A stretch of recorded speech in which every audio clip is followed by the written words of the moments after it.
Broadcasting from the crypt. Welcome to Velvet Bite Radio.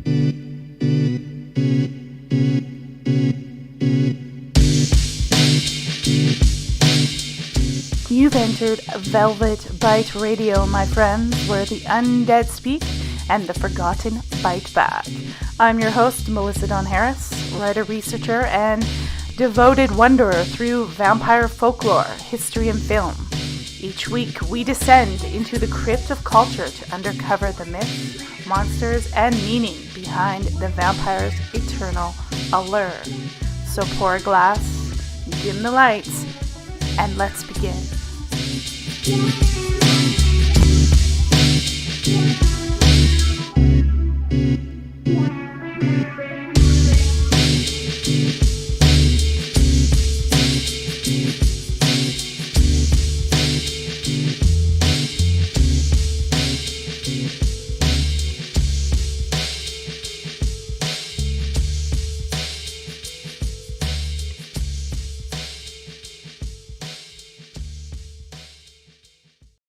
Welcome to the show, and this was a totally unplanned show, people, and we will see where it goes.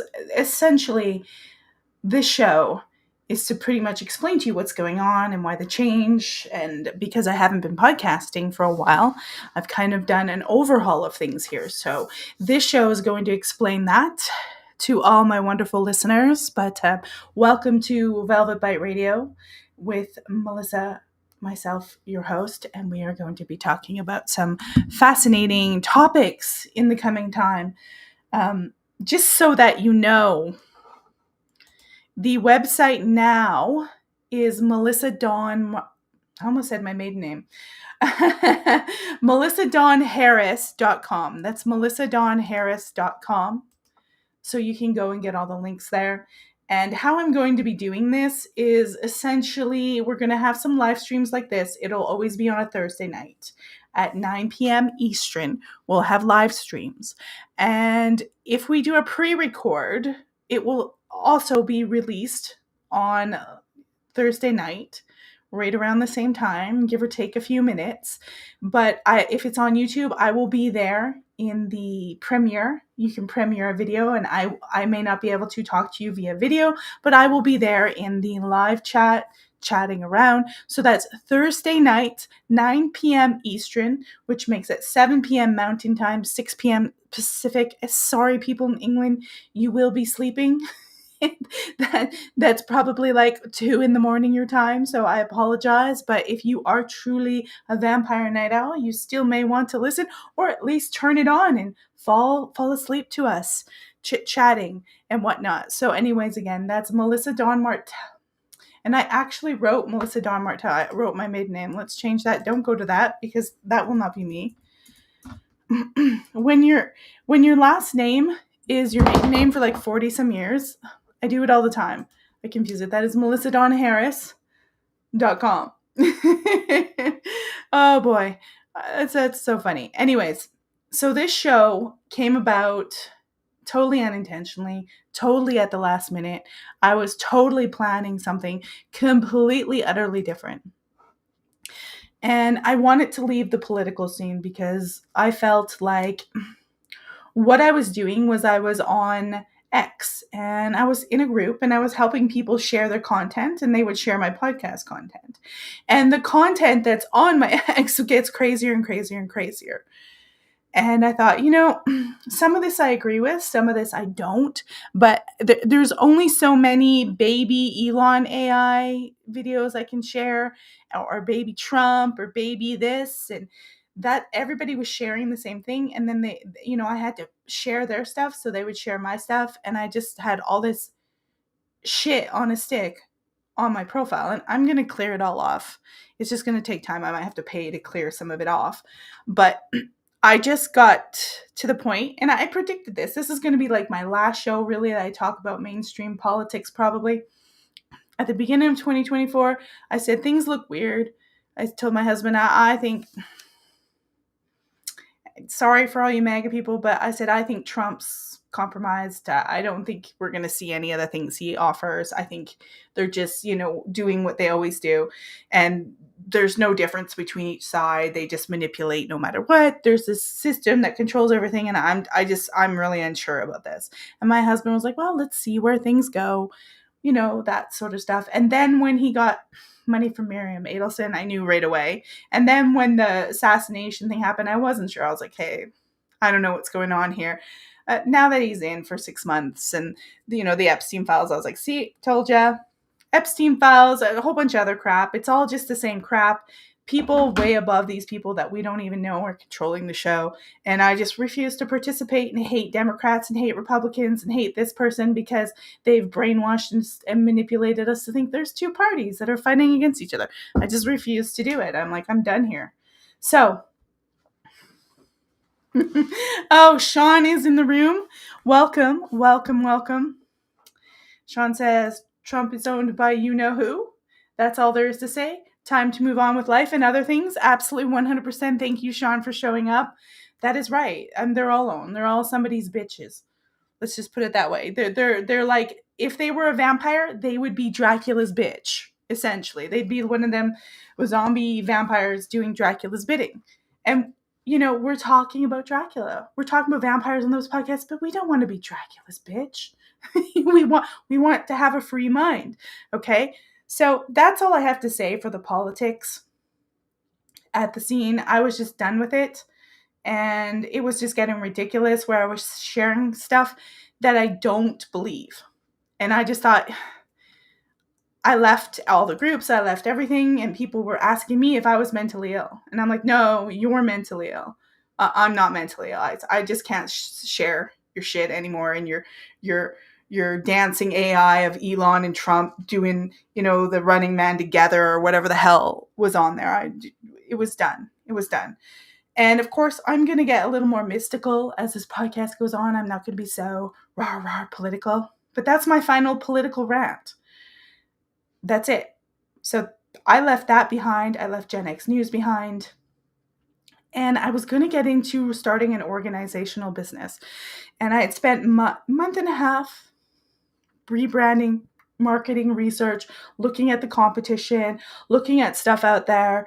And it was giving me so much anxiety, you guys. I had anxiety like mad. And I was like, because all the people out there, their houses were like showroom houses, and they were telling people how to organize and how to have a perfect this and how to buy this. And I was like, I don't think that I can do that. I don't think, because my house needs lots of work, and I've renovated my office and all that stuff. But my house is an older house and it needs lots of work, which requires lots of money, right? So that which maybe it will be done in time. But I was like, you know what? I'm not comfortable bringing the camera right into my daily life all the time. I don't know if I want to do that. And the more I kept branding it, and I can't tell you how many websites I made, at least 10 for that business. And I kept changing it and what I was going to do. And I'm like, this isn't fun. This is giving me anxiety. And then the other element to creating that business is then you have to make sure everything looks perfect and you have to clean. And then you have to be like this tyrant in your household, which I can't do. I can't micromanage what everybody does. I can't be like yapping at my husband, like, this has got to be perfect. I just can't do that. And that gave me anxiety. And so, as I do often, I watch a lot of vampire films and horror films. And I was watching one of my favorite from the 70s, Count Yorga. And I was listening to podcasts on it, and I was talking, and I talk about vampire literature and stuff all the time. And I started to talk about their podcast on it. And my husband's like, why don't you just do vampires and write books about it and make that your career? Like, why have you never done that? You know so much about it. You've studied this stuff since you were really young. What are you doing? And I was like, oh, I don't know. I guess I could.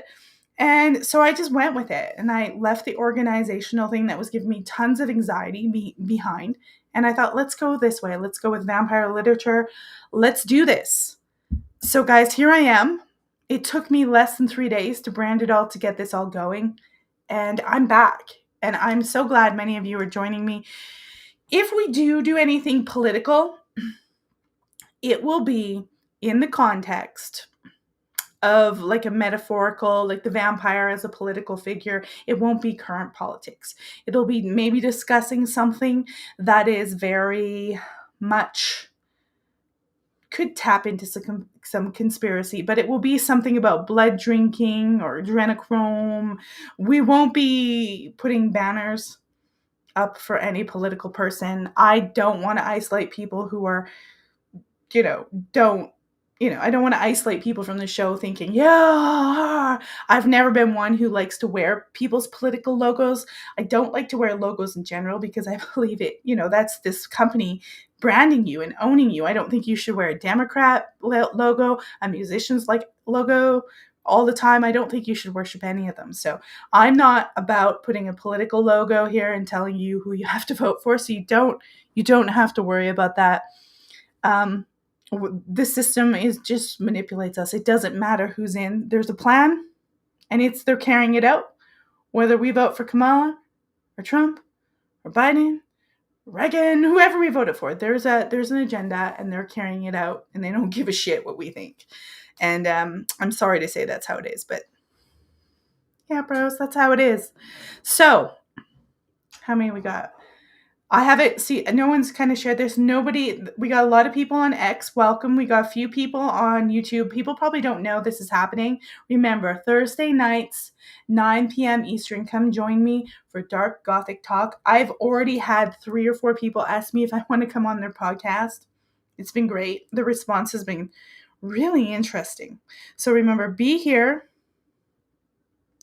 Be here on Thursdays, 9 p.m. Eastern. I will be here every Thursday night. And then I'm also going to have reels on all the 4, TikTok, YouTube, Facebook, Instagram. I'll be doing reels and stuff like that. Maybe reviewing some movies, having a little chat. It will be there. We'll be doing that. But this live stream, whether I pre-record or I have a guest, Thursdays, 9 p.m. Eastern, I will be here. You be here with me. Don't miss out on that. And don't miss out on the website, the proper website. My gosh, John Connor. Hello, John. Welcome to the show. I hope to see you here on Thursday nights. I will be here. Of course, I have to. There's no other way to do it. Now, I can't tell you. I know people say Chat GPT is the devil, but I'm telling you guys, it's helped me. It's helped me parse some things out. So if you do use it, you have to be in control of it. It's not controlling you. You're telling it what it's doing. That's all I'm saying. So why the vampire? Why would we talk about that? Why would that even be a topic? What's so fascinating about the vampire that doesn't die? Well, look, I haven't planned an outline about this or anything like that, but there is something to say about this creature, this undead creature who gives immortal life, who drinks blood, is a metaphor for so many things. And as you see these films, especially films, I mean, first it starts out with books and plays and literature, but then, of course, into the film. And you see Dracula change over time, or the vampire. And he usually shows up to resemble whatever is going on in the culture. You go through any decade and you'll see different types of vampire figures. Orfeo Teshala, thank you for coming on. Actually taking a serious look at the sociological histories, origins, and effects of vampire lore globally would take a lifetime. Absolutely. We could go everywhere with this podcast. I hope, Orfeo, you show up and we can help each other do that. But it is like every culture has some kind of version. Obviously, we're going to start off with a more Eastern European version. I am half Eastern European. My father is from Eastern Europe. He was an immigrant here into Canada in the 70s, 60s, 70s, escaping the horrors over there. Woo! Matthew Lee Embleton, thank you so much for showing up. I've had Matthew on my show before. He does some great books. You guys go look up Matthew Lee Embleton on Amazon and you'll find some of his books. Great to see you back in the mystical realm. Thank you so much, Matthew. It was time to give politics a rest because it is the beast and it will consume us all.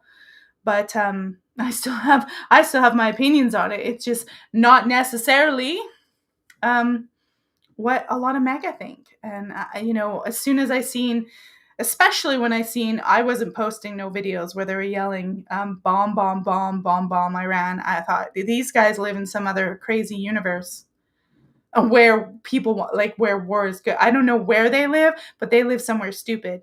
And I don't care if it was people, Democrats going for Ukraine or these guys going for Iran. I'm like, these guys, they're all nuts and they're all brainwashed. I'm like, this is a crazy. Kenneth Johnston, howdy, welcome to the show.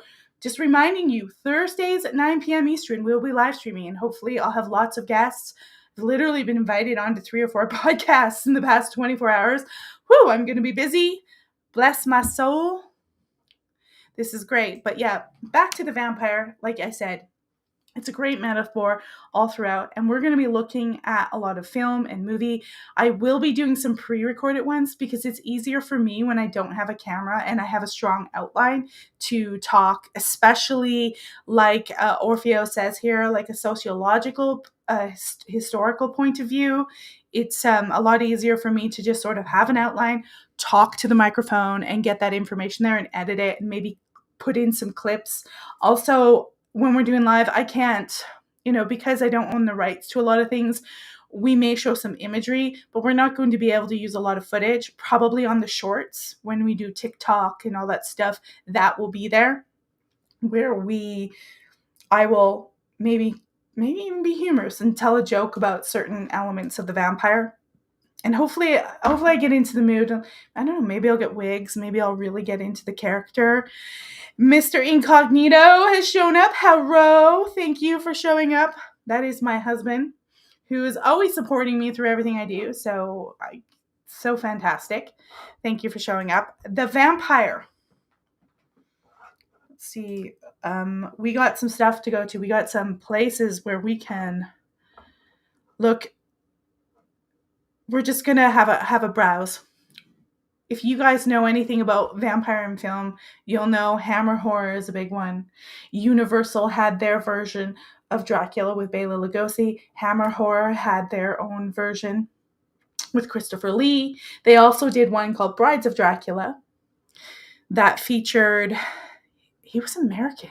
He's blonde. It was like a blonde lead vampire. I forgot his name. Count. It was like a German.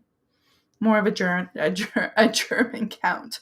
And then, of course, American International Pictures was in on the horror film thing, and they had Count Yorga, which was interesting.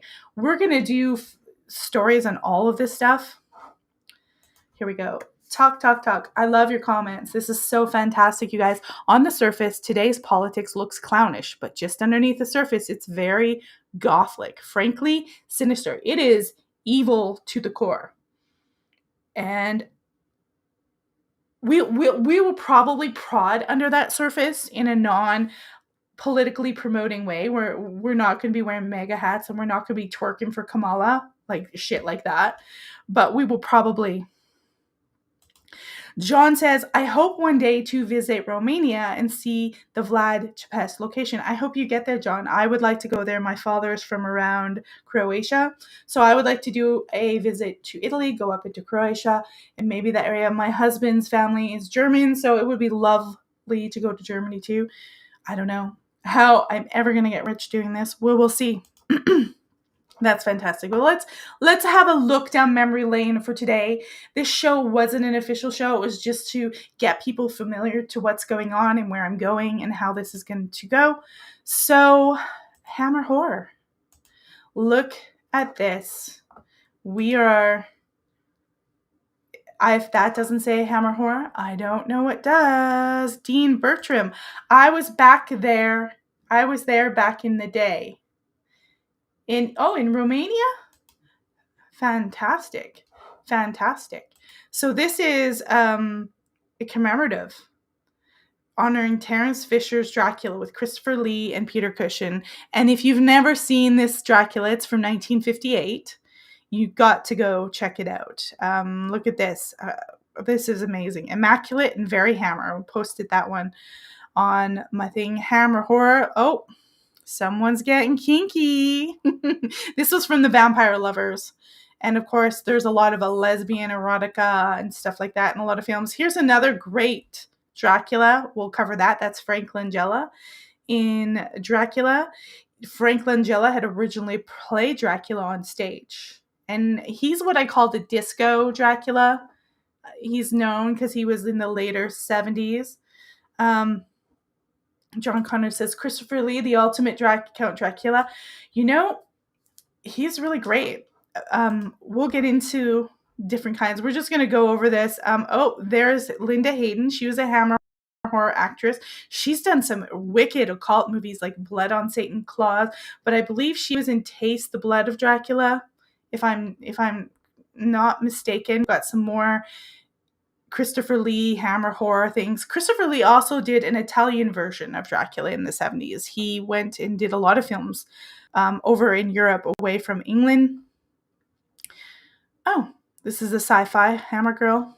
Look at that, guys. I'm giving you a show. The amazing and wonderful Ingrid Pitt. She played Countess Dracula. She's also in a film that my husband likes, Where Eagles Tread? It's like a World War II kind of movie. It's not factual. It's sort of like a reenactment version, what could have happened in World War II. It's got Clint Eastwood in it. It's a great movie. She's in that as well, but she was Countess Dracula. And she was very erotic. We got some of the Hammer girls here. Linda Hayden again. Just a lot of things we can go over. There is just too much to wrap my head around where we can go with this and what we can do and what we can talk about in terms of film. It is endless. It really is. Before I get really going on the topic, next week, Where the Eagles Dare. Where Eagles Dare, my husband says. It's Where Eagles Dare. I was like, tread. Where the eagles are treading. I don't know why I thought it was tread. So next Tuesday at 7:30 p.m. Eastern, 5:30 p.m. Mountain Time, I'm going to be on a podcast. I'll let you guys know more if you follow my Facebook it is the Velvet Bite Radio. So if you follow the Velvet Bite Radio Facebook, you'll see, because I will advertise. It's pre-recorded, so I don't know when they release it out, but I'm going to be doing the pre-record next Tuesday, and I'll let you guys know when that's out. We're going to be talking about vampires. I better spiffy out my stuff on that. I'll ask her specifically. The first show that we're going to do is going to be on the 17th. I will have that well planned out and topics that we're going to do. We'll try to do it live stream, and I'm going to try to get some guests on. I've got some podcasts out there that talk about monster horror. I really want to get people on to talk about like Count Yorga. I love Count Yorga. And if you know anything about Count Yorga, it was done in 70 and 70. The sequel was 71. It was originally started out to be a soft porn movie, and it got switched to a regular general audience kind of Dracula vampire movie. But yeah, you can tell originally there's some scenes in there where you're like, that almost looks like it could have been for a soft porn scene. It's great. It's great. Okay, here we go. We got another comment. One of my best friends, Carrie Pryor, is the writer-director of my favorite vampire film, The Revenant. He'd make a great guest. I would love to have Carrie Pryor on. Dean, I'll talk to you later. You can let me know their contact information.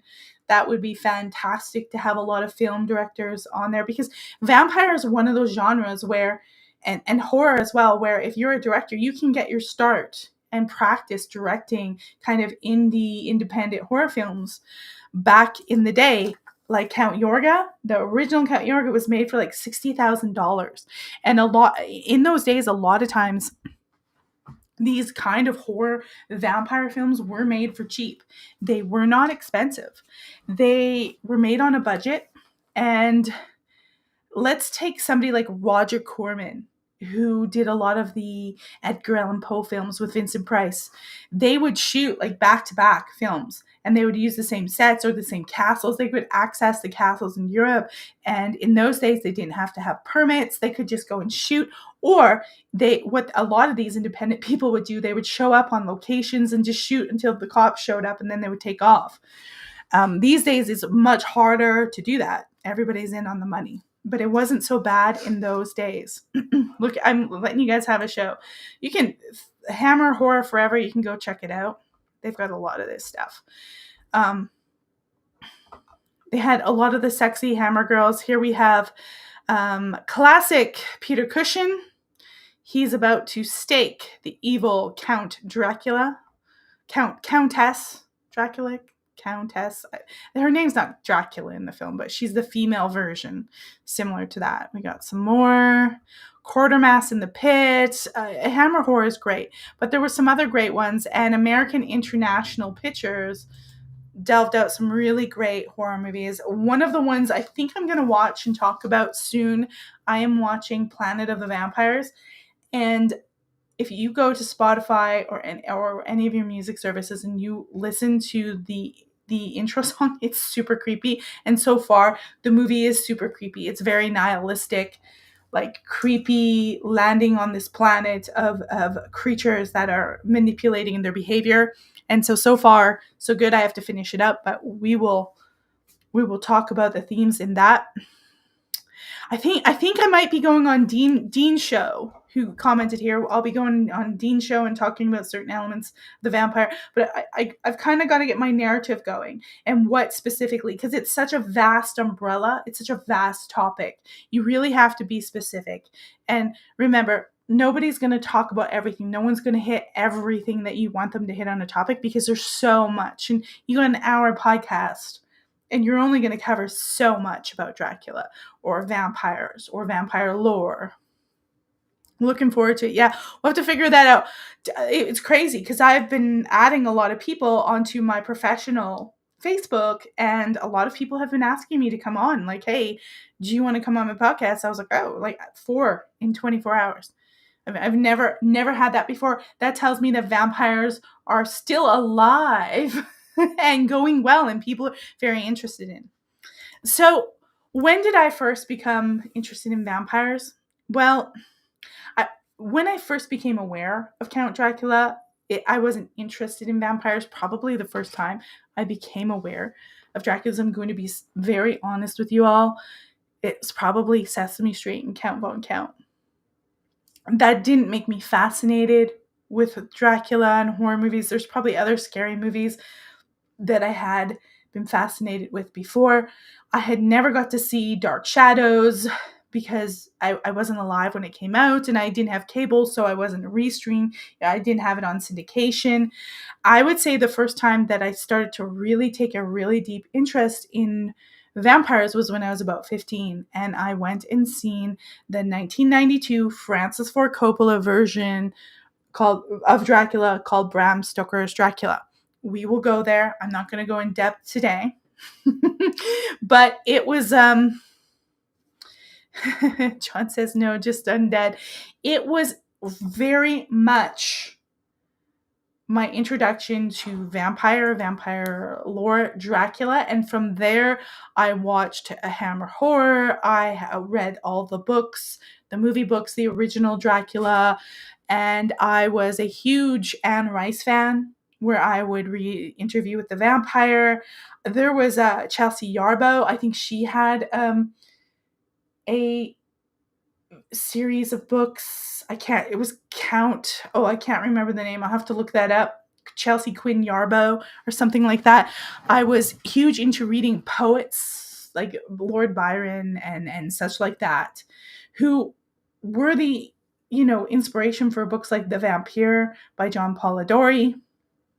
I also would get hold of a lot of short stories. They'd be anthology of books with short stories about vampires, some really wicked, really good, well-written short stories. This is back in the day where I obviously had a better attention span to read. Today, I'm working on this book right now. We will talk about this on here. It's Hollywood Babylon by Kenneth Anger. I have a show, actually a podcast on my old podcast about Kenneth Anger. My friend Gary Parsons came on and talked about it. He's a film director who, conveniently, Gary knew Christopher Lee and Peter Cushing because his father worked at Hammer Horror. So I have a friend whose father worked at Hammer Horror. It's quite fascinating. It's quite the thing. And so we'll probably get Gary back on. I have a few shows that I'm going to re-upload with Gary in it, and that'll be great. But I just don't have time to read all the books, so hopefully I'll get through them. I mean, I'm reading books on writing. I got to start this. There's only so much hours in the day, and social media really has taken up. It really has. It's really taking up a lot of our mind power. And it's kind of sad. It's why I got away from X and all that stuff, because there was too much. There's just way too much X stuff going on in the politics. And so I know that my numbers are going to be way lower because I'm not pushing stuff on X, but that's okay. That's perfectly fine. Let's build an organic audience talking about vampires. Let's build an audience, not people who are just sharing it and glancing, sharing it and glancing. Let's talk about things organically and build a community here every Thursday night talking about this stuff and getting into the nitty gritty. And who knows, maybe we'll do a server. It will go, who knows where it will go, but I will be here, and I hope you guys will be here too. Whew, it's getting hot in here. I even have the AC on and it's getting hot. I've got these lights, really bright lights, lighting everything up. So that could be why. This, like I said, this isn't a plan. I just wanted to let everybody know, because if you were coming to the old show and I stopped for a while because I was redoing everything, and you just were like, where are you going? What are you doing? What's going on? Why vampires? Like, what's going on? And it really is just something that I should have always been talking about, but I always thought, oh God, and it's like, what the hell? Let's go there. Let's do this. Let's build. My intention is to build this up and start producing books of my own and writing. I've never written a book. I've written tons of essays in my life, and I've done lots of blog posts. I've never written an actual book, but we will see where that goes. That's why I have the stuff on writing that I need to crack into. I just need to crack into. John Connor says, I recommend the documentary World of Darkness, which is on YouTube. It's about the creation of vampire culture spawned from Vampire Masquerade game. You know, I had friends who were really into that. And my son's like a D&D kind of guy too. I myself found it hard to get into a lot of those games. Maybe I should have tried it out. I don't know why. I'm not even a really big video game person. I like to do like hike and go do things and organize the house. But I definitely love analyzing the movies, watching the movies, and my favorite genre is the end of the 60s and into the 70s. That was kind of horror movies, my favorite. I have other favorites, like I love Fright Night and Lost Boys and various different Draculas, but the 60s and the 70s, there's something going on there about the film and the quality, that Technicolor, that I just like. It's one of my favorite genres. So I hope you guys will be here and join in. And really, I mean, I hope to be able to go to some conventions, movie sort of conventions or festivals or film festivals, and take this in a lot of different places and bring a lot of different things.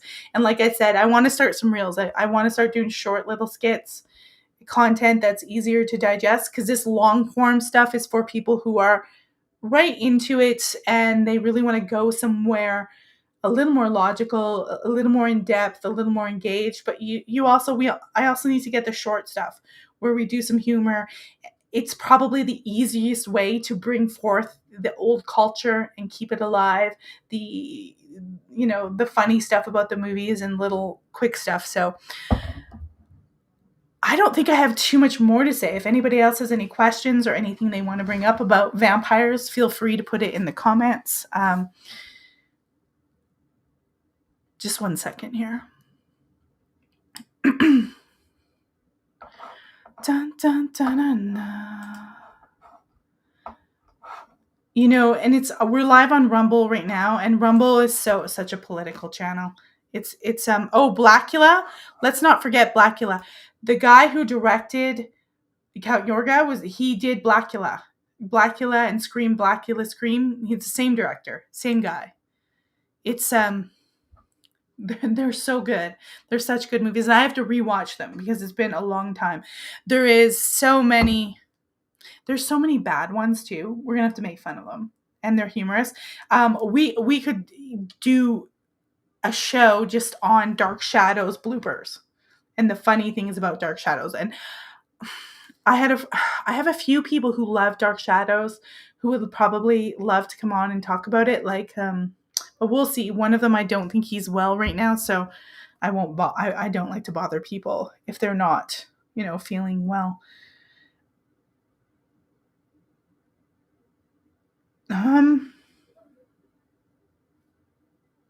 Wow.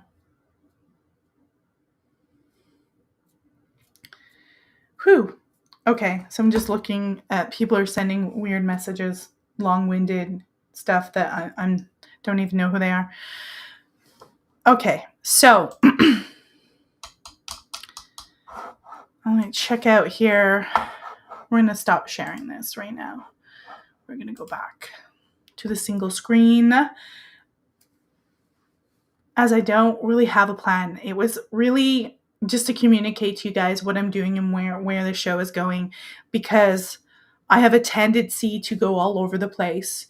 And I've literally branded like 10 different company themes and did all these websites in the past month and a half. And I've redone this whole room and I've been restructuring things. And I've literally got like the downstairs TV room filled to the brim with stuff for a yard sale.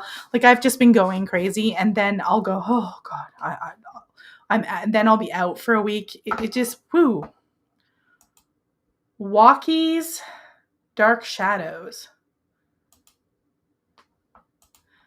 Walter. I think he means Walter. I'm like, walkies. I think he means Walter Bosley. Walter Bosley is a big Dark Shadows fan. And you should check his channel out too, the Walter Bosley channel. He's a huge fan. Okay, so I got distracted by the walkies, Dark Shadow. And I'm ad-libbing it right now. I had no idea what I was going to talk about. Like I said, I just wanted to communicate where this was going. And everything looks so vast and different and changed. But it is. And it's a different direction. And I mean, the whole point is to build a different audience. And like my friend Matthew Lee Ambleton said, glad to see you back in the mystical realms. And the thing about vampires is there's a lot of religion to this as well. We can invoke, there's a lot of things about your belief in good and God saving you. We'll talk about that as well. It is so, the vampire, we've made the vampire almost a hero, but the vampire does not start out as a hero. The vampire is very much a character that is not really interested in your well-being, whether you think it's a rotten corpse that's come to kill you, or you think it's like Dracula, or it's some crazy elite rich person that's out to control you like a zombie.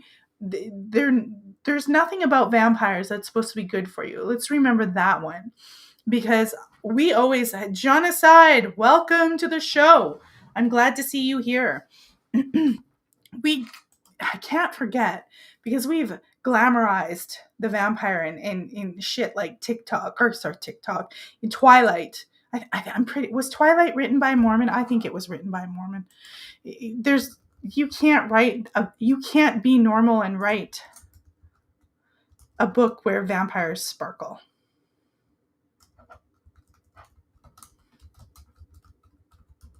All right, I'm going to check that out. Yes.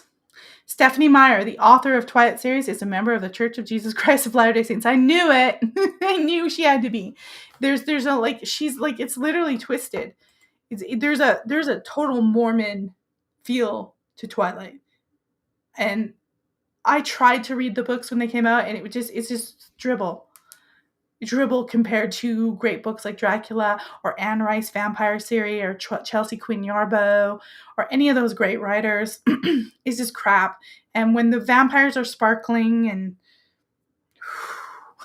I was like, no sparkling vampires. Anne Rice, I blame Lestat. You blame Lestat for the sparkling vampires? Well, Anne Rice's books are very dark, and obviously there is a homoerotic element to them. But they're really well written, and it's really well developed. I read the original one, The Interview with the Vampire, then The Vampire Lestat, then The Queen of the Damned, and there's a bunch of other ones, and they're really well written. I past that, I kind of left the Anne Rice stuff behind, but there's none so well written as the original Dracula, and it wasn't that popular when it was first. It was kind of considered like a penny dreadful, I think. I don't think Dracula was that popular, but it's written in journal style, so that might not be your thing. Jonaside says I read Twilight because of my daughter. The last book was the only decent one. Okay, well, she got better with time. I just, when he sparkles and the family's like, hey, Bella, and she's so codependent. Bella's so codependent, and it's just such, it's basically teaching people to have like a super dysfunctional relationship with humans, and it's okay. Whereas in real hardcore vampire films, that the vampire lures you in, it seduces you, and you relate to it, but it's bad, and someone has to either you save yourself, or you have to have this sort of figure that's a ultimate good guy come and vanquish that. And I like that better. I read the whole series of Anne Rice. I can't remember the other names of the books, but I've read quite a few of them as well. They were good. And I wish they had made The Vampire Lestat into a movie. Have they done that? And I just don't know. I've seen Interview with the Vampire, and I know they've redone it as a series on Netflix. I'm not really interested in it. I'll go watch the Tom Cruise one. Thank you very much. But the whole entire series, they did Queen of the Damned as a movie. That wasn't very good. But I would have liked to see them do The Vampire Lestat as a movie with Tom Cruise and Brad Pitt in it. But that never happened. So we can always dream. So I think I will announce what the topic of next Thursday's show is going to be. I'll have it figured out by Monday, because Sunday and Monday I'll be planning my outline and getting more strategized. I probably won't have a guest on, but I'll be working on that. A Buffy tattoo. That's cool. If I did get a tattoo, it probably should be either an owl or a vampire. I know that sounds cliche and kind of catchy, but I don't know if I would.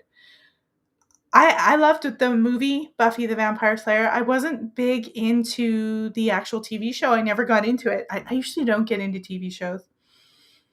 I never got into it, but the movie I liked had Christy Swanson and Donald Sutherland and Rutger Hauer, another great actor. He played, he was originally who Anne Rice wanted to play Lestat in Interview with the Vampire, and they got Tom Cruise, but he did come and star in Buffy the Vampire Slayer. So I liked Q-D, Queen of the Damned, over Interviews movies. The VL was the best book. Yeah, great. So I will announce this. I'll figure it out. It's just this Thursday there's no show. Obviously, I've released some stuff. I just released an old interview I did with Walter Bosley, where we talked about the blood drinkers and the Bible, the Book of Enoch, and these kind of fallen angels as these vampire figures. That I re-released out in audio. It's all on YouTube and Facebook. I will be going into my archives and re-releasing the audio podcast form out there. And so there won't be anything this Thursday. I am busy. I have to go switch my Canadian driver's license into a Utah one. So that's what I'll be doing. Yay, so exciting. And yeah, I'm going to be going on Dean's show. I've got a couple other guys. I think it's going to be in August. They're asking me to come on their show. There is some sweet podcasts that talked about Count Yorga. Castle of Horror podcast. There's also there's quite a few of them, and I want to see if I can find their contact information and get them to come on here and talk about Count Yorga. Because I think it's great. I love Robert Quarry, another great actor. I thought he was great. He's more subtle vampire. He's very arrogant, but I thought he did a good job. And he's kind of freaky. There are some scenes in Count Yorga that are so freaky. I can't show them here because I'll get a copyright right away. Jonacide says, I think in an interview, I think Brad would be a better Lestat and Tommy a Louise. Interesting. I don't know. I kind of thought I didn't mind Tom Cruise's version of Lestat. I didn't mind it. He was heavily criticized before the movie came out. Everyone didn't want him at the time. And I'm not a fan of him. But I thought he did a good job. I was impressed. Anne Rice literally issued an apology to him in a newspaper because she had criticized their choice of him as Lestat. She issued took out a whole page in a newspaper, issuing an apology and saying how good of a job he did. So she was the one who really originally wanted Rutger Hauer. That's the type of figure she always saw as Lestat. Think of him, Rutger, when he was younger, and she got Tom Cruise, and she didn't like that. And when she saw the movie, she apologized and said he did a great job. So I think that's good enough. If Anne Rice, God rest her soul, she passed away recently, if it was good enough for Anne Rice, I think that's saying something. So I didn't mind him. I thought he did a good job. Brad Pitt was just becoming a star back in those days. He was quite young.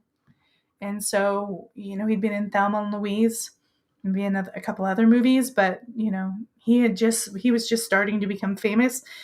And now he's basically Hollywood furniture. Angelina. Stuart Townsend was a better Lestat. I just don't think Stuart Townsend's that good of an actor. Stuart Townsend looked like a heroin addict in Queen of the Damned. He was all pale. He was good looking back in those days, but it was total 90s heroin chic look. That's what it was. That's what was going on there. If you go back in time, you see there's like in the late 60s and 70s, it's like Maud vampire. In the 40s, it's like a debonair kind of vampire. This is like, they're like, hey, it's heroin chic. Everyone's dressing like they're on heroin. Madonna, everybody was. Everybody was dressing like making the makeup to look like they were a bunch of junkies on heroin. So there was this aura about Interview with the Vampire that I liked. It really delved you into this sort of New Orleans, Louisiana, sort of French voodoo hoodoo culture. You kind of got this real different feel of a vampire that's a lot different than Dracula. So I really appreciated that. I just thought Stuart Townsend, looked like, what you would think like 9 Inch Nails or something like that, at the time. Marilyn Manson. That was all the rage. That stuff was going on. I remember because I bought the shit. Oh, so Jonacide met Anne Rice.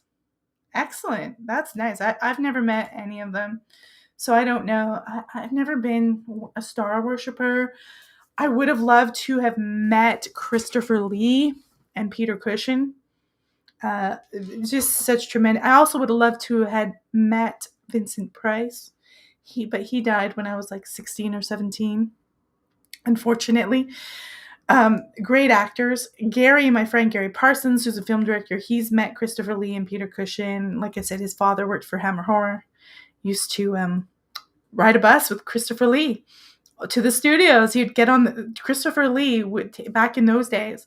You could just, as a celeb, you could get on the bus in England, London, and take a bus to the studio. Wasn't the way it is now. And a lot of the youth, if you are Gen Z out there, join my channel. You want to learn about vampire history. You like vampire. I was a teenager once. I love vampires. You want to come on here and learn and share the modern vampire? Please feel free to subscribe to my channel.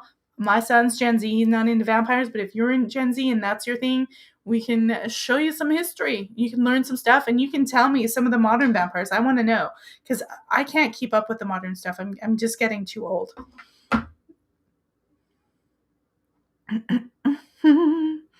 Oh, he said Jonacide saying Vincent Price's daughter was at the Seattle Crypticon. You guys have some good cons there in Seattle. There was a horror one I think I was looking at, but I'm not going to go to it.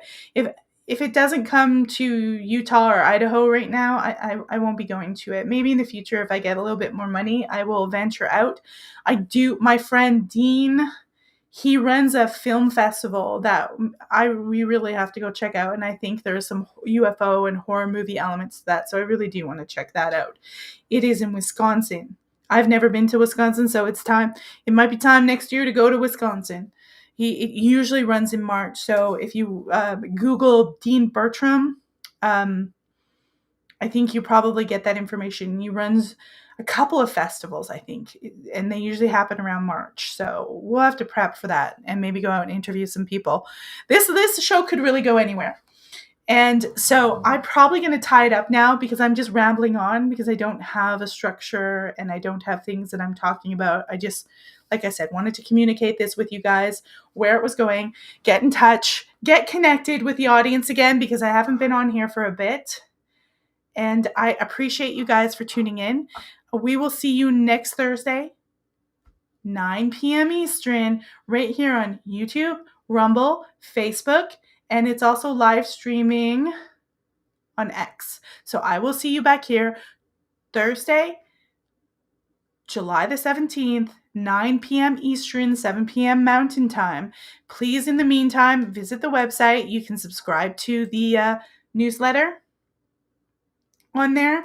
You can follow me on Substack. I'll probably be releasing stuff there. There is also, I just put up a 10-minute documentary I made. I made a mini documentary about the Ted Bundy murder cave. You can find it on my Substack. It's there for free. You can check it out. It was a subscriber thing on X, so it is over there. But all those links are at melissadonharris.com. melissadonharris.com. So you can check it out on my website. I really appreciate everyone for coming. Please be here with me on Thursday nights, 9 p.m. Eastern, and we'll see where this goes.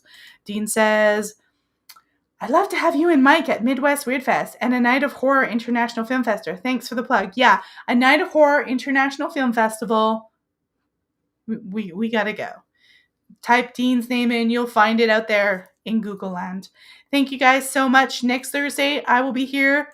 I hope to see you guys soon. Cheers. Broadcasting from the crypt. Welcome to Velvet Bite Radio.